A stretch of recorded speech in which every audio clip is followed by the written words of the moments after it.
Good evening, everyone. Welcome to Tax Talk Tuesday. Today is February the 13th, 2024. My name is Mike Rudy. I am a CPA and partner at Guyer and Associates CPAs. We have offices in Baker City and LeGrand, Oregon, in Northeast Oregon. And I am happy to be here tonight with you. It's going to be a quick one tonight, not a whole lot to update you on. And as always, we're going to start real quick with just some tax season updates. So we're a few weeks into it. Boy, I tell you, what a change. Uh, it feels like pre-COVID tax season, which is a great thing. Taxes are coming in, documents are coming in a lot faster than the previous years. Previous years, and especially during COVID, it seems like things were just delayed. 1099s and stuff just were getting out later and later, and so accounting firms, taxpayers were getting slammed at the end of February and the beginning of March, and so which isn't a good thing. We have, the earlier you get your stuff in, the more availability for staff, and it leads to a quicker turnaround time. So this year, it just feels much better. Things are flying in. This last week has just been an avalanche, which we like. So if you don't have your tax docs ready to go, don't worry about it. Your 1099 should be here this week and maybe next. I know Edward Jones has been getting them out. A lot of the brokerage houses are just they just sent those out. So be patient, but as soon as you get them in fast. So the other thing that I've noticed is, especially with our firm, we're better staffed this year, so things are really turning around faster. There wasn't a whole lot of change in the tax code. We talked about it a little bit last week. Not a whole lot going on, which is a good thing. Although I will give you an update on the legislation we talked about last week. So things are turning around faster also, which is a great thing, and I hope that keeps going through the rest of tax season. So, anyways, moving on. So last week we talked about the Tax Relief for American Families and Workers Act of 2024. It's passed by the House of Representatives, like 370 to 70 or something around that nature, and then went to the Senate. So it passed the House, I believe, on January 31st, went to the Senate, and it is stalled. So Senate had a couple members of the Senate. In fact, Senator from Idaho, Mike Crapo, I believe his name is, used to be governor and things like that, came out and said, hey, Senate's going to take their time and do this their way. There's a few things they're discussing. They want to adjust or revoke the SALT, state and local tax cap. Right now, it's capped for federal taxes at $10,000, which really makes an impact on itemized deductions.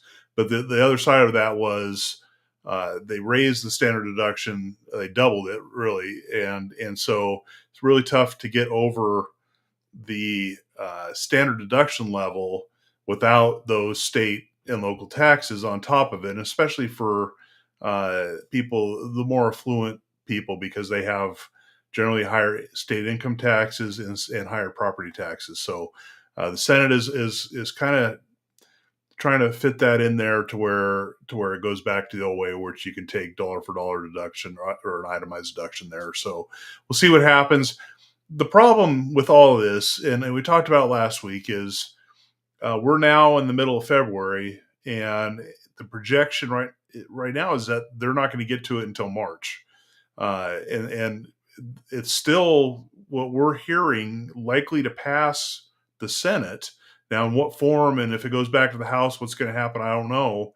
But let's say it passes in mid-March. Well, there's a lot of things in there that affects the 2023 tax filing, including 100% bonus depreciation.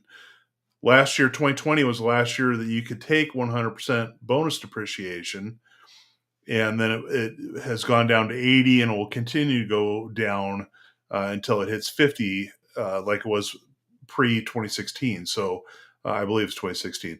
So, anyways, it's actually a big deal, and that 20% difference can mean thousands of dollars to small businesses. Uh, what bonus depreciation does is it allows you to take a loss to buy a piece of equipment. You can fully depreciate it in the year of purchase, and that can cause a loss. And the other option that you have for accelerated depreciation is called Section 179.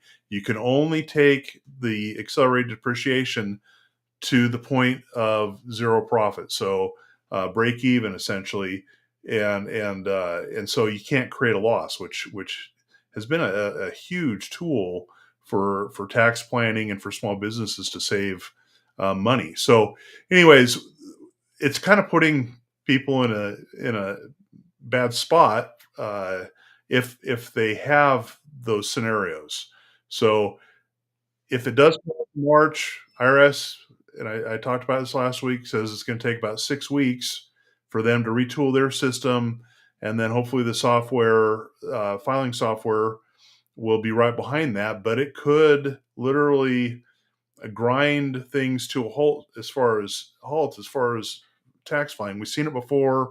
We've seen some late adjustments to the tax code, usually in a election year, and which doesn't surprise me, but that's going to be.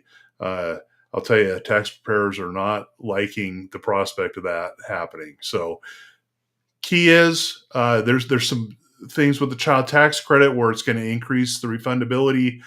You're hearing a lot on TikTok and social media to wait because it's going to be that big of a difference. It's only a $200 difference per kid on the refundability of the child tax credit. Do not hold your taxes just because of that. What has happened in the past and what is likely to happen is if you file now and the act passes, they will automatically adjust the credit and refund you the additional. So do not hold your taxes because the child tax credit may go up. It's better off to file now and have them adjust it. It's not going to require an amended return. They've come out and say that. So get your stuff in, get it filed, and then if something happens after, they'll fix it. Okay. So tonight, I also wanted to talk real quick. One thing that we deal with as preparers every year is side hustles, side gigs. You drive for Uber or DoorDash or sell Scentsy or Pampered Chef. The best ones are people that sell stuff on Etsy or eBay or things like that. So invariably, and we get it every year. I mean, we have this mysterious 1099 show up, and of varying amounts from one of the companies, and we go, well, what's this? And so we find out that client started selling whatever, and the company issued this 1099. Well, client is not prepared because they didn't. They're the company that they have sold product for or performed services for hasn't really prepared them for what happens at tax time. So I'm going to talk just briefly on that. Okay. I think the plan, I'm going to try to do an expanded version of this, either live or through YouTube, on small business accounting and tax. So you realize that any of these side gigs, it's a business, okay? And every business requires accounting of some sort. You have to track the income and then the expenses. You want to track the expenses for sure, but the income is absolutely necessary for you to report. 99% of you will report that on a Schedule C on your personal taxes, okay? And that basically summarizes the income you received and the expenses that you're going to take. A lot of times you're going to get a 1099, especially if you've made over $600 in gross revenue. Uh, that doesn't mean that you receive $600 in cash, which people have learned. I had a good friend actually one year got a $4,800 1099. Uh, they didn't receive $4,800 in cash, but what happened was they had that much in gross sales with the company, but then they used a bunch of the income to buy product, and they just took it out of the earnings. And so, cash wise in his pocket, it was probably closer to $700, $800. But he had to report the 48. Now, fortunately, we were able to find enough expenses to get his profit down. So the key in small business, any kind of small business accounting or tax, and particularly with these side gigs, is understand what happens when you make a profit. If you make a profit, you are subject to two separate kind of taxes. One is regular income tax. You're going to pay at regular income tax rates. The second is called self-employment tax, or SE. So if you hear people talking about SE tax and how evil it is, that's what they're talking about. The self-employment tax is 15.3% of your profit. Okay. Uh, so you literally, I see it all the time. You could have zero taxable income. You haven't earned, or you had another business loss or something. But in that particular side gig, you had a profit, and you end up paying self-employment tax. Self-employment tax basically is the Medicare and Social Security withholdings for self-employed people. That goes to fund your accounts. But just be aware that if you turn a profit, you're going to be subject to SE tax. The key is to track your income and expense really closely and understand where you are in the year. The best time to figure all this out is before you start. And I would highly recommend not trying to do this on your own. Go see an accountant. I'm partial to CPAs, but any seasoned small business tax preparer, CPA, EA, EAs are enrolled agents that have experience in small business accounting and tax, because they're going to help you out. Try to do that before you start and understand what you're doing as you go in. It's going to make things a lot easier, because where we are right now, and we see it all the time, people will bring the stuff in, but they don't have any records for what was spent. So they have to scramble, go through bank, statements, things like that to pick out individual deductions. And so the deductions can be, like the product that you're buying for resale. That's an important one to talk about. When you buy the product, it is inventory. It's not a deduction. It doesn't become a deduction until you sell the product. Okay, so you're going to have what you buy to resell uh, is going to be inventory until you sell it, and then what you have at the end of the year for ending inventory is really going to help determine what that is. So, and then you have just regular costs like advertising and marketing, especially as you're getting going. You're going to have more advertising and marketing costs typically. Your supplies, office supplies, operating supplies. You're going to have your tools and materials. So if you're making things, you need specialized tools or equipment. That's you get to deduct those.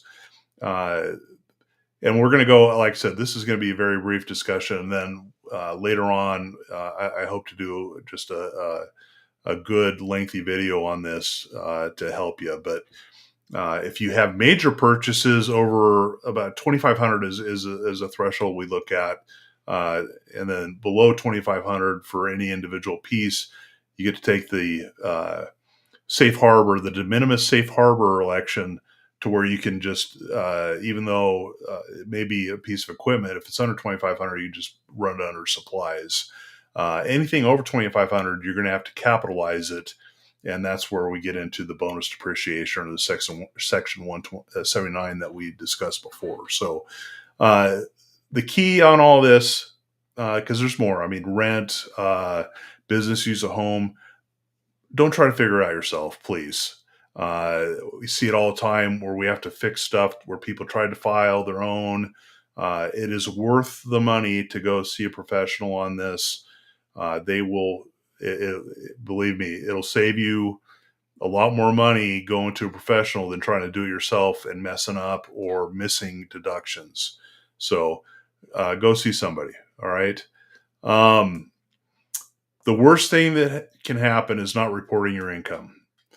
Generally, if you get a 1099, you absolutely have to do it, or else you're going to get a notice from the IRS that says, hey, there's this 1099 that was issued from whatever company, and we don't see it on your taxes. So make sure you're reporting all your income. Uh, I would absolutely say, even if you don't get a 1099, you should be reporting that on your income.